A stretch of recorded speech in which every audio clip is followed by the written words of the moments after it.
Forget kids today not being able to beat these games. I'm a grown man and I can barely beat them. What's up guys, I'm Ricky with WatchMojo, and today we're counting down our picks for the top 10 retro games that kids today can't beat. Before we begin, I just want to take a moment to talk about today's sponsor, War Thunder. With over 20 million players, this free-to-play game stands out because it is legitimately a great game. War Thunder is a deep military vehicle combat game with more than 1,200 historically accurate tanks, aircrafts, and ships to choose from. And it's available for free right now on Xbox One, Mac, Windows, and PS4. So check it out.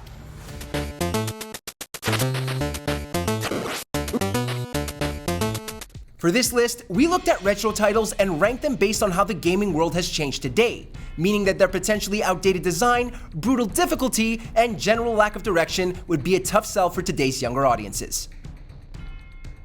Number 10. Ninja Gaiden.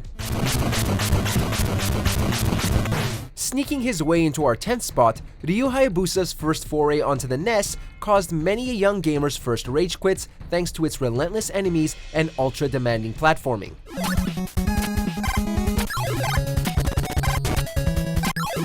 Being able to actually complete the game in full was a monumental task, but a very satisfying accomplishment if one were to be patient enough to properly hone their skills and overcome the odds. Unfortunately, difficult experiences can be a very hard sell to younger consumers in this generation of easy-to-jump-into battle royale experiences like Fortnite. So this is one ninja who they will gladly steer clear of. Number 9. The Lion King.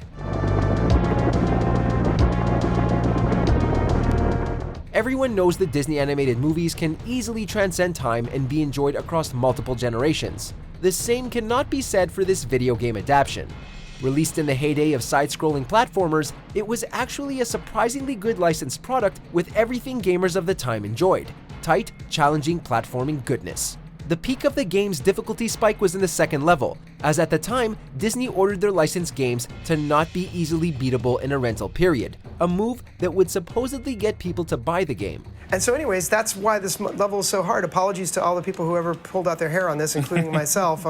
But the reason we had to do it was because the rental market was, people would rent a game, and if they got a certain distance in the game, the metrics from Disney said they wouldn't buy the game. Not sure if that strategy was a good idea, but at least we have fond memories of raging at hippos and monkeys now. Number 8. Zelda 2: The Adventure of Link. All Zelda games can be a challenge, but we feel time hasn't been as kind to Zelda 2. Combat is clunky, the overworld is unclear, and the game can be frustratingly cryptic at times, with no clear indication of where to go or what to do. Now, all of those elements were acceptable and part of the fun back in the day, as they encouraged you to keep trying until you overcame the odds. But now, Did we mention how easy it was to lose all your progress if you shut off the game before finishing a level? Yeah, that's a major turnoff in the era of autosave gaming. Number 7. Devil May Cry 3. You are powerless, but not worthy to set foot here. Wow, I've never seen a talking mud before. If approached by a younger gamer today, they may have some fun for a while, slashing away at demonic enemies, but once the relentless, unforgiving gauntlet of difficulty really kicks in, we feel some controllers may be tossed across the room.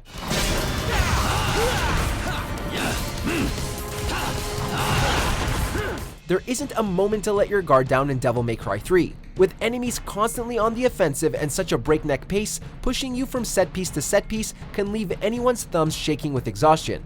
How about this? The original version was so hard that the game was re-released to tone down the difficulty a couple of notches. Now that's saying something. It's time for the clown to bow out, Arkham. Dude, the show's over. Number 6. Super Ghouls and Ghosts.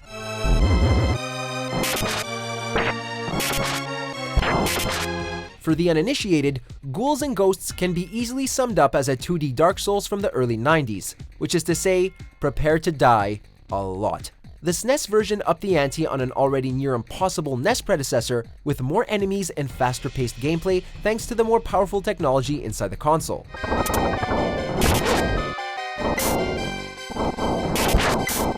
This is a game that is so hard, so ambivalent towards your gaming sensibilities, that even if you manage to survive the end, it forces you to do it all over again for a second run through. Have fun aren't the words we choose when pitching this to newer players. Have you downloaded War Thunder yet? My favorite thing in this game are the damage models. Vehicles don't have typical hit points, but instead suffer actual damage to their components and crew. Combine that with the huge number of vehicles to pick from and 80 battlefields to fight through, and War Thunder is the most authentic and fun vehicle combat game I've ever played. 20 million other players are waiting for you, so play for free on Windows, Mac, Xbox One, and PS4, and register now to get a premium tank or aircraft and a 3-day boost.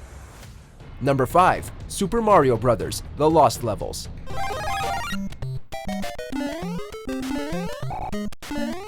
Mamma mia! Nintendo must have been feeling especially mean when they made this one.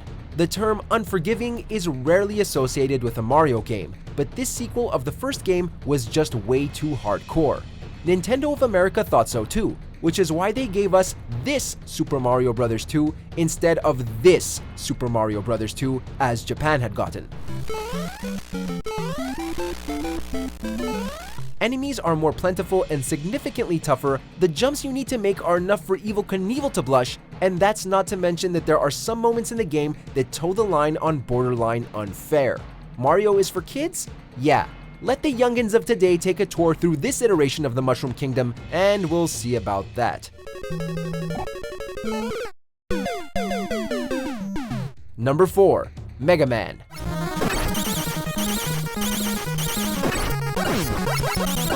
This series has perfected its style of careful timing and patient trial and error gameplay to survive its wave of very hard levels to traverse, and it all started in this first installment. The game demands the most meticulous multitasking of players in order to quickly swap between jumping and shooting at a moment's notice, in a wide variety of tough platforming sections and brutal boss encounters. You will fall to your death, you will be blown to smithereens, but that's part of the experience. It encourages you to reevaluate and try again. Of course, if you can beat this classic game, you got 6 more to go on the NES alone. Number 3. Castlevania.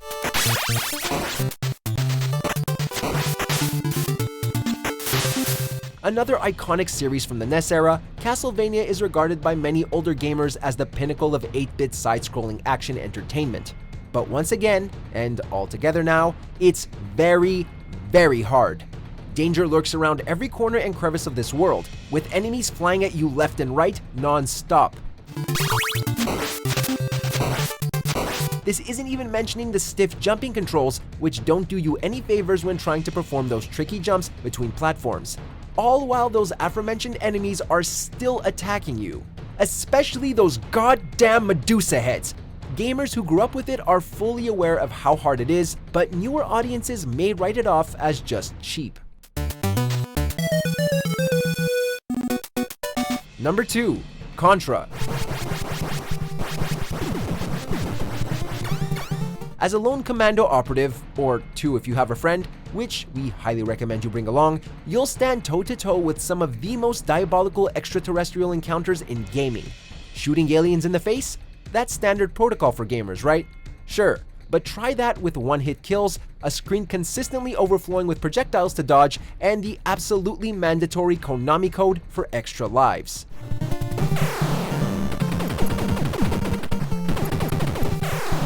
If you went in for co-op with some fun from the younger generation, they may look at you and wonder, how could you ever find enjoyment in such a brutally unforgiving game? Maybe we were just a little crazy.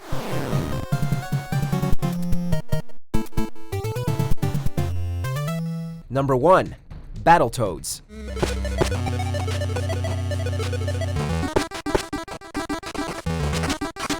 We're going to be fair and honest here.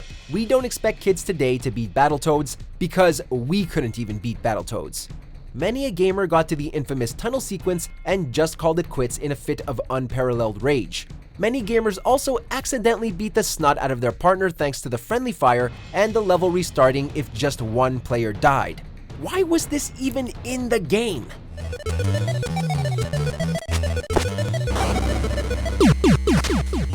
Many gamers haven't even seen how Battletoads ends because it was just way too hard. The difficulty was so divisive that all subsequent re-releases toned down the challenge to make it more accessible. If you're planning on beating this game, good luck.